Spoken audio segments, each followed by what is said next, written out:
बार तालियां बजा के मुझे महाराज श्री का अभिनंदन करें, वंदन करें।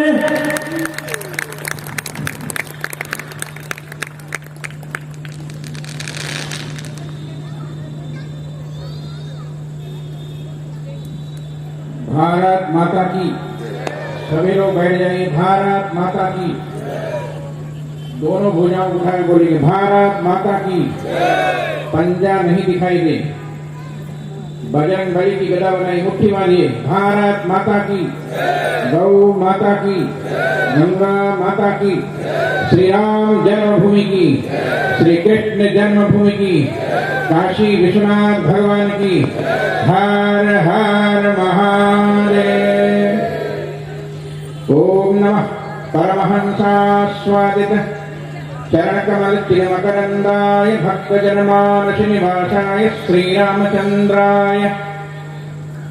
मंच पर विराजमान सभी प्रांतों से आए हुए भगवान हिंदू सेना के सम्मानीय अध्यक्ष महोदय, राष्ट्रीय भगवान हिंदू सेना के अध्यक्ष संदीप जी, यहाँ पर उपस्थित महानुभावों, माताओं, बहनों, पत्रकार बंधुओं, आज गंगा की इस पावन तट पर देवभूमि हरिद्वार में एक बार पुनः हिंदू शंखनाद को बजाने के लिए भगवा हिंदू सेना तैयार खड़ी है। ये भगवा हिंदू सेना एक बार तैयार हुई थी सन 84 में, जब जनकपुर से राम जानकी रथ चला था राम जन्मभूमि पर भव्य रामलला का मंदिर बनाने के लिए। और अब मंदिर बनना प्रारंभ हो गया है। भगवान की प्राण प्रतिष्ठा से पहले भगवा हिंदू सेना हरिद्वार गंगा की पावन धारा को प्रवाहित करती हुई गंगा सागर में जाकर 60,000 मरे हुए पुत्रों को जैसे गंगा मैया ने तारा था, वैसे ही भगवा हिंदू सेना समस्त संसार के हिंदुओं को भव सागर से पार करने के लिए चल पड़ी। आज मैं निवेदन करना चाहता हूं, जिस राम जन्मभूमि की चर्चा भी हो रही थी, वो राम जन्मभूमि एक दिन ऐसा था कि जंगल का रूप था।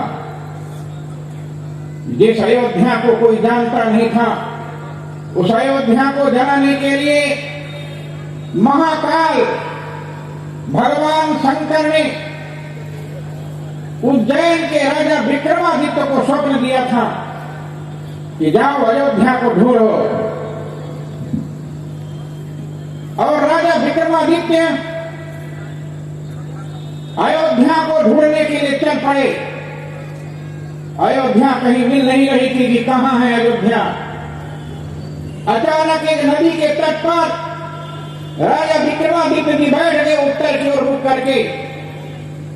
कुछ दिनों के बाद एक काला पुरुष काले घोड़े में बैठकर आता है और उस नदी में छलांग लगाता है। छलांग लगाने के बाद वह श्वेत वर्ण का उज्जवल वर्ण का होकर बाहर निकलता है। बाहर निकलने के बाद राजा विक्रमादित्य को बड़ा आश्चर्य हुआ, अभी तो एक काला था, ये सफेद कैसे हो गया। घोड़ा भी सफेद हो गया और घोड़सवार भी सफेद हो गया। राजा विक्रमादित्य उठकर खड़े हो गए, चरणों में गिरकर पूछे, आपका परिचय मैं जानना चाहता हूं। तो घोड़े पर सवार व्यक्ति ने कहा, मैं तीर्थराज प्रयाग हूं। मैं तीर्थराज प्रयाग से यहां आया हूं। अयोध्या की राम जन्मभूमि सरजू नदी है, जहां पर प्रतिवर्ष मैं रामनवमी के दिन आता हूं और इसमें डुबकी लगाकर स्वच्छ हो जाता हूं, श्वेत वर्ण का हो जाता हूं। साल भर करोड़ों पापी लोग जब तीर्थराज प्रयाग में स्नान करते हैं तो मैं काला हो जाता हूं। अपना पाप धोने के लिए साल में एक बार रामनवमी के दिन अयोध्या आता हूं। राजा विक्रमादित्य ने पूछा, ये अयोध्या नगरी यही है? कहा, यही अयोध्या नगरी है, यही सरजू नदी है। तब राजा विक्रमादित्य ने तीर्थराज प्रयाग से पूछा, बोलो राम की जन्मभूमि कहां है? कहा, राम की जन्मभूमि यही है, लेकिन मैं जा रहा हूं मेरे जाने के बाद एक गाय तुम्हारी आंखों के सामने प्रकट होगी। तुम गाय के पीछे चलना और जहां गाय पूर्व दिशा की ओर मुड़कर खड़ी हो जाए और गाय की चारों थनों से जब दूध की धारा बहने लगे तब समझ जाना कि यही राम की जन्मभूमि है। राजा विक्रमादित्य के जाने के बाद गौ माता प्रकट हो गई। गौ माता के पीछे राजा विक्रमादित्य चल दिए और जब राम जन्मभूमि आई तो पूर्व दिशा की ओर मुख करके गौ माता खड़ी हो गई और गाय के चारों थनों से जब दूध की धारा बहने लगी तब राजा विक्रमादित्य को पता चल गया यही राम की जन्मभूमि है। इसके बाद गाय वहीं अंतर्ध्यान हो जाती है। गाय के अंतर्ध्यान हो जाने के बाद राजा विक्रमादित्य ने संसार के लोगों को जनाया कि राम जन्मभूमि मिल गई और इसके बाद 84 लाख योनि से मुक्ति प्राप्त करने के लिए हिंदुत्व के स्वाभिमान को जागृत करने के लिए राजा विक्रमादित्य ने उस जगह पर 84 कसौटी के खंभे पर भव्य विश्व का सबसे बड़ा मंदिर बनवाया था।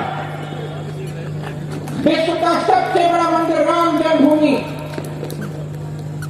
इतना विशाल था कि जब बाबा पहली बार भारत आया लखनऊ के उच्च टैका में बैठकर पूर्व दिशा की ओर चांदनी रात में शरद पूर्णिमा की चांदनी रात में देखा तो अपने सिपह सालार मीर बाकी को बुलाया। उसने कहा मैंने दिल्ली में, अफगानिस्तान में, श्रीनगर में सब जगह एक चंद्रमा देखा लेकिन कैसा लखनऊ है कि यहां 2 चंद्रमा दिखाई देता है। तब राजा विक्रमादित्य के बनाए हुए उस मंदिर को देखकर मीर बाकी ने कहा अरे जनाबना चंद्रमा तो एक ही है। पूछा ये 2 कहां से दिखाई देता है? कहा अयोध्या के राम जन्मभूमि पर शिखर पर लगी हुई चंद्रकांता मणि है जो चंद्रमा से दूरा प्रकाश दे रही है। बाबा ने कहा जाओ इस मंदिर को तोड़कर चंद्रकांता मणि लाओ। 10,000 सेनाओं को साथ में लेकर मीर बाकी जाता है लेकिन अयोध्या के आसपास के राजाओं ने बाबा की सेनाओं को मारकर खदेड़ दिया। तब 1 लाख सेना भेजा और इस प्रकार 76 बार लड़ाई हुई। 76 बार की लड़ाई में 5 लाख हिंदुओं का बलिदान हुआ जिसमें हंसवाल स्टेट की रानी जयराज कुमारी 10,000 महिलाओं की सेना को लेकर बाबर की सेनाओं का सामना किया था। याद दिलाना चाहता हूं जयराज कुमारी शहीद हो गई। जब तक जिंदा रही तब तक राम जन्मभूमि पर कब्जा होने नहीं दिया और उसके शहीद होने के बाद बाबर के सैनिकों ने मंदिरों को तोड़ा। 84 कसौटी के खंभे में से 14 खंभा नहीं उखाड़ पाया। वो 14 खंभा नहीं उखाड़ पाया तब उसी पर उसने 3 ढांचा तैयार किया था। जब हम लोगों ने उस मंदिर को 6 दिसंबर 1992 को तोड़ा उसमें लिखा था फरिश्तों के उतरने की जगह। ध्यान रखिएगा सज्जनों, इस्लाम का खुदा आकाश के नीचे नहीं उतरता बल्कि जन्नत में ही अपने भक्तों को बुलाकर वही दर्शन देता है। हमारे हिंदू धर्म का भगवान ऊपर से उतर कर नीचे अवतार लेता है। इसलिए हमारे व्याकरण में अवतार का अर्थ होता अवतारती देवतारा जो ऊपर से नीचे उतर कर हम सब लोगों को दर्शन देने के लिए यहाँ आए। इसलिए कि जब महाराज मनु ने नैमिषारण्य में भगवान की तपस्या किया था प्राप्त करने के लिए तब महाराज मनु से भगवान ने कहा ठीक है तुमने 23,000 वर्षों तक तपस्या किया है इसलिए मैं चाहता हूं कि तुम ऊपर चले आओ और मेरा दर्शन करके चले जाओ। पूछा कैसे आऊंगा? कहा मैं कृपा की सीढ़ी लगा देता हूं और उसी कृपा की सीढ़ी पर चढ़कर तुम चले आओ। तब महाराज मनु ने कहा नहीं जी मैं दिल्ली का राजा नहीं हूं, मैं अयोध्या का राजा हूं। अयोध्या का राजा जो वस्तु प्राप्त करता है प्रजा को बांट करके उसका दर्शन करता है उसको उपयोग में लाता है।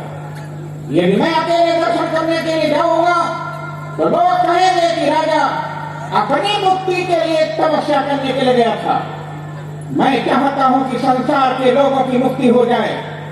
इसलिए जब मैं जाऊंगा दर्शन करने के लिए कृपा की सीढ़ी पर चढ़कर, तब मेरे साथ अयोध्या के लोग जाएंगे, भारत के लोग जाएंगे।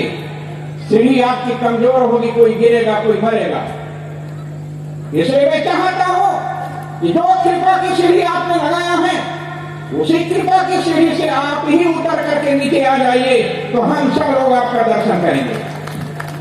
और महाराज मनु की प्रार्थना पर हमारा भगवान ऊपर से नीचे उतर कर आया, इसलिए भगवान का नाम हो गया अवतारी रघुत्तम, जो ऊपर से नीचे उतर कर हम सब लोगों का कल्याण करने के लिए आया था।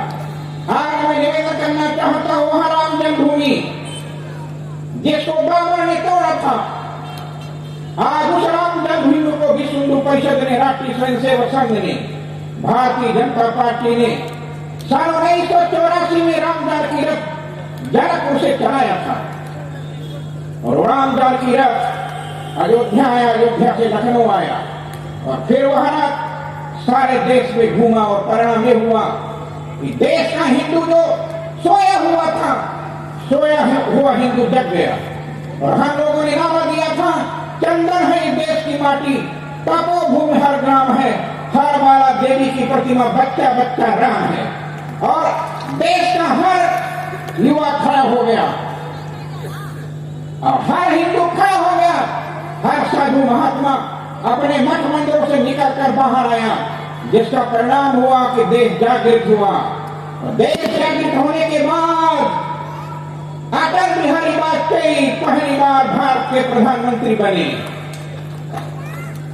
जब अयोध्या में राम जन्मभूमि न्यास के द्वितीय अध्यक्ष परमहंस रामचंद्र दास जी की चिता जल रही थी, उसमें माननीय अटल बिहारी वाजपेयी अयोध्या गए थे। उनके संस्कार में लाखों लोगों के बीच माननीय अटल बिहारी वाजपेयी ने कहा था, परमहंस जी चले गए, जो भी आया है उसको एक दिन जरूर जाना है। मैं भी जाऊंगा, आप लोग भी जाएंगे, लेकिन सरजू के पावन तट पर जलती हुई चिता के सामने मैं कहकर जा रहा हूं, एक न एक दिन हमारे ही परिवार का, हमारे ही पार्टी का एक महापुरुष आएगा जो आप सबकी समस्याओं का समाधान करेगा। और वो समय आ गया 2014 का वो समय, एक महापुरुष आया जिसने नारा दिया, सबका साथ, सबका विकास, सबका विश्वास और सबका प्रयास। जिसका परिणाम यह हुआ, ये घोषित किया था कि जिसने राम जन्मभूमि पर रामलला को बैठने नहीं दिया। 49 में मेरे गुरुदेव श्री अभिराम दास जी महाराज तपस्या के द्वारा राम जन्मभूमि पर जब रामलला को प्राकट्य किया गया, उसमें कांग्रेस की सरकार थी। पंडित जवाहरलाल नेहरू भारत के प्रधानमंत्री थे और गोविंद वल्लभ पंत जो आपकी इसी उत्तराखंड के रहने वाले थे, वो उत्तर प्रदेश के प्रथम मुख्यमंत्री थे। पंडित जवाहरलाल नेहरू ने कहा, मैं आदेश देता हूं, तुरंत मंदिर से रामलला की मूर्ति को हटा दो। ये आदेश मिलते ही गोविंद वल्लभ पंत ने वहां के सिटी मजिस्ट्रेट ठाकुर गुरदत्त सिंह को बताया कि रामलला की मूर्ति को जल्दी हटा दो। के नहीं, और वहां के डीएम थे, उनसे भी कहा मूर्ति को हटा दो, लेकिन ठाकुर गुरदत्त सिंह ने कहा, रामलला की मूर्ति बैठ गई, हटेगी नहीं, अब यहां से हट नहीं सकती है। और उस समय गोरखपुर गोरखनाथ मंदिर के महंत दिवजयनाथ जी कई हजार राम भक्तों को लेकर अयोध्या आ गए। अयोध्या को चारों ओर से घेर लिया और जवाहरलाल नेहरू को चैलेंज दिया, तुम्हें ताकत हो तो रामलला की मूर्ति को हटा कर दिखा दो। रामलला की मूर्ति को हटा नहीं पाई और अंततः रामलला के मंदिर में ताला लगा दिया गया। तब अयोध्या के सभी मंदिरों में ताला लग गए थे। अयोध्या के एक महात्मा थे जिनकी शिष्या थी डॉक्टर राजेंद्र प्रसाद की माता। यहां से करीब 25 संतों को लेकर वो महात्मा पहुंच गए राष्ट्रपति के यहाँ। राष्ट्रपति की मां ने स्वागत किया, भोजन कराया। महात्माओं ने कहा मैं भोजन नहीं करूंगा, इसलिए कि हमारे रामलला भूखे हैं, वहां ताला लगा हुआ है, पहले रामलला का ताला खुलवाओ तब मैं भोजन करूंगा। जवाहरलाल नेहरू को बुलाया गया। जवाहरलाल नेहरू ने कहा ताला तो नहीं खुलेगा। कहा तो फिर मेरी मां मर जाएगी और मैं भी त्याग कर दे करके मां के साथ आमरण अनशन में बैठूंगा। जिसका परिणाम ये हुआ कि जवाहरलाल नेहरू को विवश होकर के ताला खुलवाना पड़ा। तो अयोध्या के मंदिरों का ताला खुला था। याद दिलाना चाहता हूं, पंडित जवाहरलाल नेहरू नहीं चाहते थे कि मंदिर में रामलला विराजमान हो, मंदिर में भगवान की पूजा हो। लेकिन दिनों दिन यह समस्या बढ़ती गई और माननीय अशोक सिंघल हमारे विश्व हिंदू परिषद के अंतर्राष्ट्रीय अध्यक्ष ने एक संकल्प लिया। राष्ट्रीय स्वयं सेवक संघ ने संकल्प लिया कि हम अयोध्या में राम जन्मभूमि पर भव्य रामलला का मंदिर बनाएंगे। और वो संकल्प पूरा करने के लिए सारे देश में नहीं, विदेश में भी, मैं अमेरिका भी गया था, मैं नेपाल भी गया था, सारे देश के कोने कोने में जाकर अलग जमाया था।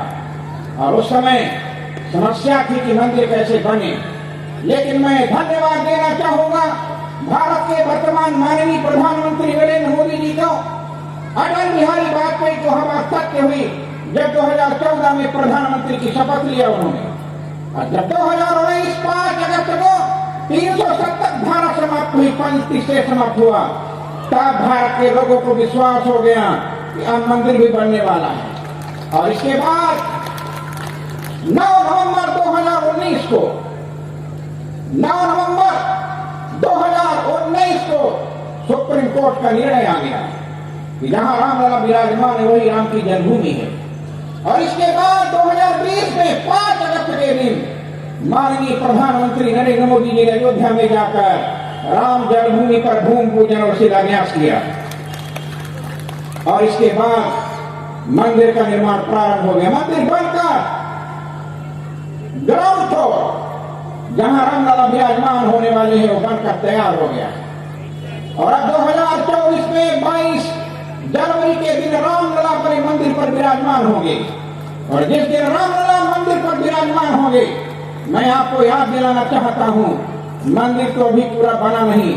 जिस दिन मंदिर बनकर तैयार हो जाएगा और मंदिर के शिखर पर ये भगवा ध्वज, हिंदू भगवा सेना का ये भगवा ध्वज जिस दिन राम जन्मभूमि पर फहरा जाएगा, उस दिन भारत के संविधान में भारत को हिंदू राष्ट्र घोषित कर दिया जाएगा।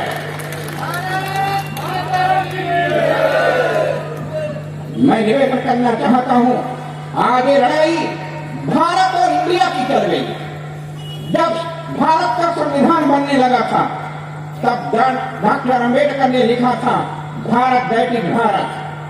लेकिन पंडित जवाहरलाल नेहरू ने कहा नहीं, अंग्रेजों से मेरा समझौता हुआ है कि भारत को हटा दिया जाए, भारत की जगह पर इंडिया रखा जाना और इंडिया दैट इज भारत कहा जाए। पर इंडिया को भारत कहा जाता है, भारत को भारत नहीं कहा जाता है। आज मैं निवेदन करना चाहता हूं, इस समय भारतवर्ष के अंदर एक ईस्ट इंडिया कंपनी आ गई है जो भारत को पराजित करना चाहती है और फिर से भारत की आजादी को छीनकर अंग्रेजों का गुलाम बनाना चाहती है वो पार्टी। इसीलिए तो फिलिस्तीन और हमास ने जब इजराइल पर अटैक किया तो कांग्रेस ने मीटिंग करके फिलिस्तीन और हमास का समर्थन किया। आतंकवादियों का समर्थन करने वाली इस ईस्ट इंडिया कंपनी को आज मैं भगवान हिंदू सेना के द्वारा घोषित करता हूं कि अब मुझे ऐसा लगता है कि कांग्रेस का नामो निशान भारत से मिटने वाला है। जिसने आतंकवादियों का समर्थन किया है, जिसने वहां के बच्चों को, लड़कियों को कैद करके जिंदा इजराइल की सेनाओं के आंख को निकालकर सबके सामने, मीडिया के सामने खा लिया। कच्चा मांस इजरायली सेनाओं के, हमास के आतंकवादी खा रहे हैं, जिसका समर्थन भारत की कांग्रेस पार्टी कर रही है। सपा कर रही है, बसपा कर रही है, ममता बनर्जी कर रही है, चंद्रबाबू नायडू कर रहे हैं।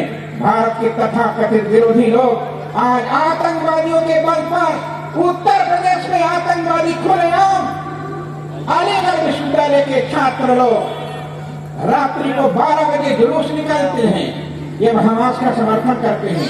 मैं आज इस हिंदू भगवा सेना की ओर से देवभूमि हरिद्वार से उत्तर प्रदेश के मुख्यमंत्री योगी आदित्यनाथ से निवेदन करना चाहता हूं, जो कोई इस देश के अंदर, प्रदेश के अंदर हमास का और फिलिस्तीन का समर्थन करे, ऐसे लोगों को उत्तर प्रदेश से निकाल करके बाहर कर देना चाहिए। ऐसे लोगों को उत्तर प्रदेश में रहने का अधिकार नहीं है। और मैं भारत के प्रधानमंत्री से और भारत के माननीय महामहिम राष्ट्रपति से निवेदन करूंगा कि संविधान में संशोधन किया जाए और जो आतंकवादियों का समर्थन करे, आतंकवादियों के समर्थन करने वाले किसी पार्टी को चुनाव लड़ने का अधिकार नहीं होना चाहिए। ये संविधान में संशोधन होना चाहिए। और निवेदन करना चाहता हूं देश के हिंदुओं, जिंदा रहना चाहते हो, भारत माता को अपने वैभव के रूप में देखना चाहते हो, तो आगे आने वाले दिनों में 2024 में चुनाव आने वाला है। हमने घोषणा किया है मिशन मोदी पीएम अगेन के माध्यम से, अभी तक हम लोगों ने केवल 300 तक भाजपा को पहुंचाया है, 350 तक पहुंचाना है। अगली बार हम सब कोई मिलकर हिंदू भगवा सेना के द्वारा भाजपा को 400 के पार पहुंचाकर तीसरी बार फिर से मोदी जी को जो हम प्रधानमंत्री बनाएंगे तो जनसंख्या नियंत्रण कानून बनेगा। तीसरी बार प्रधानमंत्री बनाएंगे तो समान नागरिक संहिता लागू होगी। तीसरी बार प्रधानमंत्री बनाएंगे तो एक देश एक कानून लागू होगा। तीसरी बार प्रधानमंत्री बनाएंगे, इंडिया दैट भारत से इंडिया हट जाएगा, भारत दैट भारत रहेगा। इसलिए आज मैं ये भगवा हिंदू सेना के इन कार्यकर्ताओं को, संदीप जी को धन्यवाद देता हूं, जिन्होंने देश को जागृत करने के लिए देश के कोने कोने में हिंदू भगवा सेना का निर्माण कर समाज के लोगों के बीच में सबको साथ में लेकर चलने का काम कर रहे हैं। मैं आज धन्यवाद देता हूं ऐसे लोगों को जिन लोगों ने इसमें आकर और इनकी सहानुभूति में अपने यहां पर आकर इनका समर्थन किया। मैं धन्यवाद देना चाहूंगा ऐसे लोगों को जिन्होंने हिंदू भगवा सेना का समर्थन कर समाज के लोगों में जो आपस में वैमनस्य बढ़ाना चाहते हैं, जाति पाति भेदभाव, छुआछूत, ऊंच नीच की भावना से लोगों को आपस में बांटने के लिए जो षड्यंत्र करने जा रहे हैं, ऐसे षड्यंत्रकारियों को समाज से अलग करने का काम हम सबको मिलकर के करना है। मैं आज आप सबको धन्यवाद देता हूं।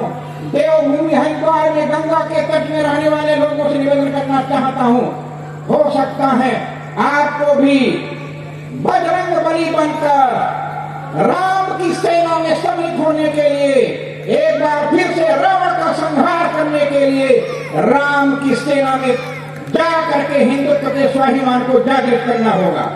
इसलिए हिंदुत्व के स्वाभिमान को जागृत करने के लिए आप सब लोग सामने आइए और आगे आने वाले दिनों में सामाजिक सद्भावना, राष्ट्रीय सद्भावना, राष्ट्रीय एकता बनाए रखने के लिए सबको साथ में लेकर सबका साथ, सबका विकास, सबका विश्वास और सबका प्रयास जो नारा दिया था नरेंद्र मोदी ने 2014 में, उस नारा को चरितार्थ करके फिर से 2024 में मोदी जी को प्रधानमंत्री बनाना है।